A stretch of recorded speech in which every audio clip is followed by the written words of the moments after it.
অভিনেতা তরুণ কুমার স্মৃতিচারণায় জানালেন, আনন্দ আশ্রমের সাফল্যের দিনেই দাদার ছেলে আমাদের আদরের ভাইপো গৌতমের বিয়ে হলো। আগেই কখনো বলেছি নিশ্চয়ই, ময়রা স্ট্রিটের ফ্ল্যাটে দাদা চলে গেলেও ভবানীপুরের পারিবারিক দায়িত্ব পালন করত সচেতনভাবেই। মায়ের স্বাস্থ্য সম্বন্ধেও দাদা যেমন খোঁজখবর রাখত, তেমনি সর্বক্ষণ ভাবত কীভাবে গৌতম প্রতিষ্ঠা পায়। বিবেকানন্দ রোড ও কর্নওয়াল স্ট্রিটের মোড়ে বিশাল একটা ওষুধের দোকান ছিল, আইভি কোম্পানি। দাদা যখন খবর পেল দোকানটা বিক্রি হবে, দাদা অমনি কথাবার্তা শুরু করলো, কিনেও ফেললো। একসময় দোকানটা গৌতমের ভবিষ্যতের কথা ভেবে।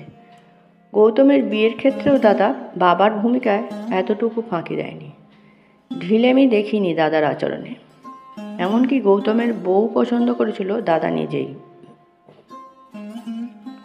দিনটা ছিল লক্ষ্মী পুজোর।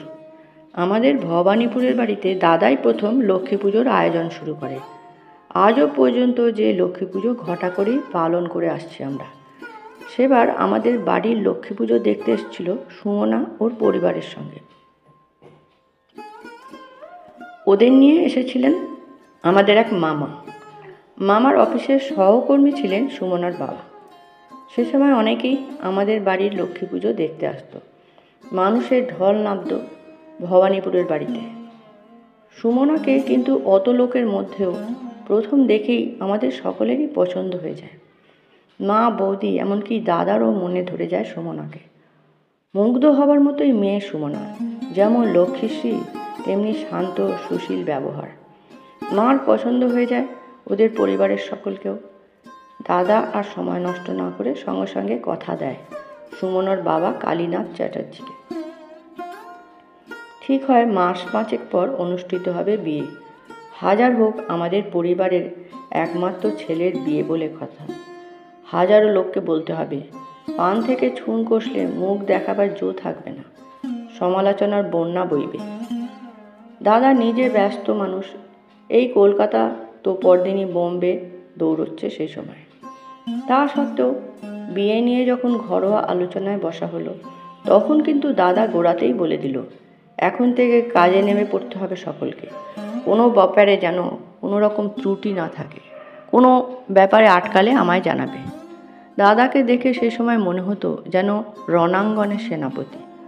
কোথা থেকে কি আসবে, কে কোন দায়িত্ব নেবে, সবটাই দাদার নখদর্পণে। শুটিংয়ের ফাঁকে অবসর পেলেই দাদা বেরিয়ে পড়তো নেমন্তন্ন করতে। নিজে 2-1 বার নিরস্ত করার চেষ্টা করেছিলাম দাদাকে, অসুস্থতার কথা তুলে। দাদাই বুঝিয়ে বলল, আমার ছেলের বিয়ে, আমি যদি বিশিষ্ট মানুষগুলোকে নেমন্তন্ন করতে না যাই, তবে ওরাই বা আসবেন কেন?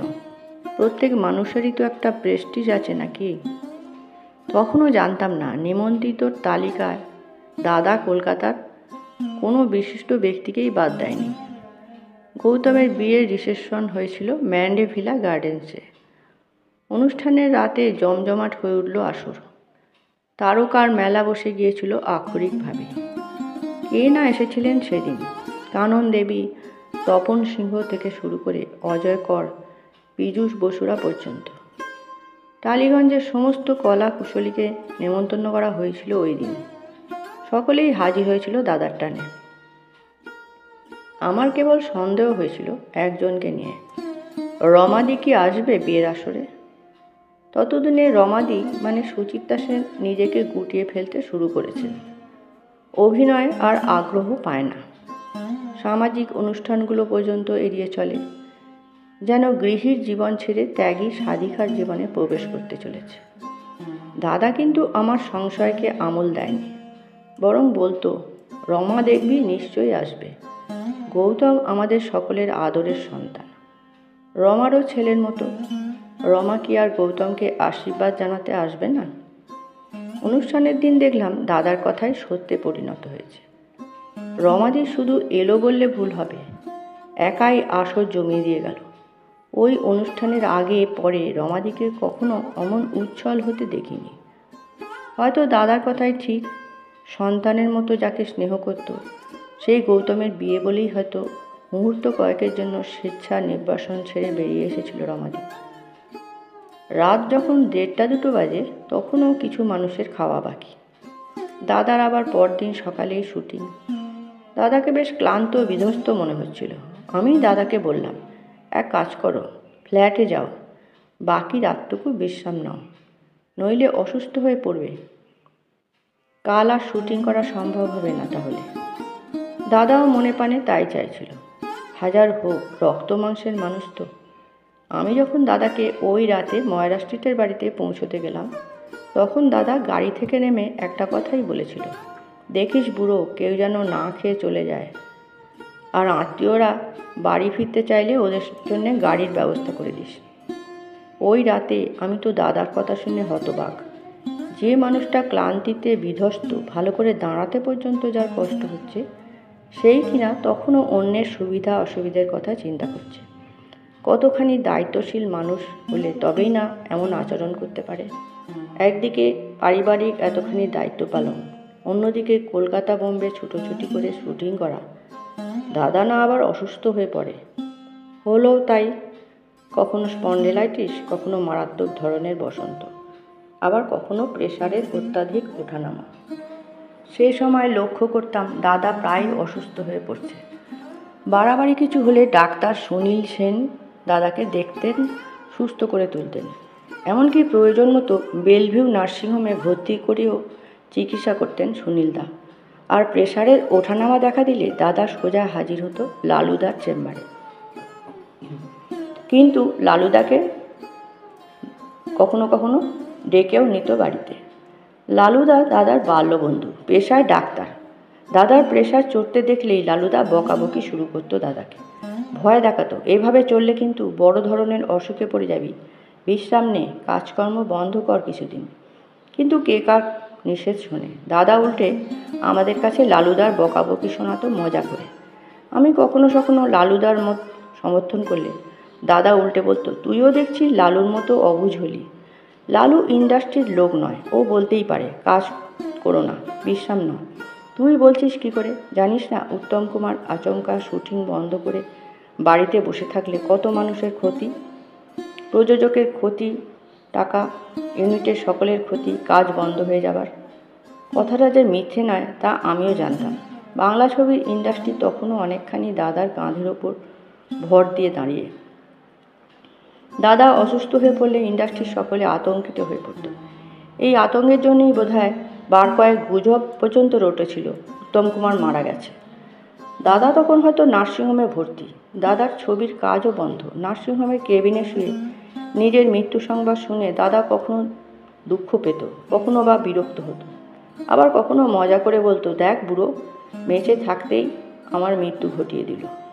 আমিও পাল্টা রসিকতা করে বলতাম, জানো না কারো মৃত্যুর গুজব রটলে তার আয়ু বেড়ে যায়, তুমিও নিশ্চয়ই দীর্ঘজীবী হবে, দেখে নিও। তখনও ঘুণাক্ষরে টের পায়নি আমার কথা ব্যঙ্গ হয়ে আমার কাছেই ফিরে আসবে। দাদার আয়ু কমতে শুরু করেছে। দাদা তাই মাঝে মাঝেই অসুস্থ হয়ে পড়ছে। দাদার অসুস্থতার অবশ্য নানা কারণ আছে। সবচেয়ে বড় কারণ, দাদা খুব কম না বলতে পারত।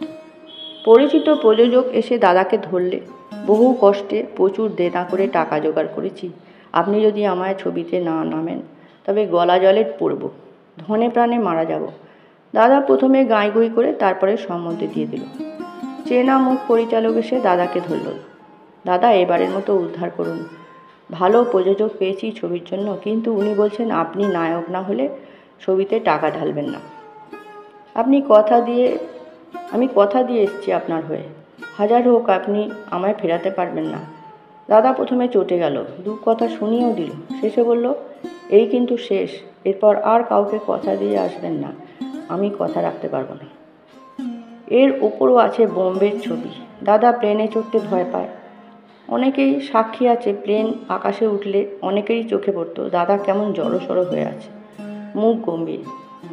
এমনিতে চেনা মুখ দেখলে হাসি, কিন্তু আকাশের ওপর চেনা অচেনা যার সঙ্গেই দেখাও দাদা গম্ভীর। প্লেন মাটি ছুঁলে দাদা স্বস্তি পেত। অথচ এই প্লেনে যাতায়াত বাসে ট্রামে চড়ার মতো নিয়মিত হয়ে উঠল দাদার কাছে এইসব দিনে।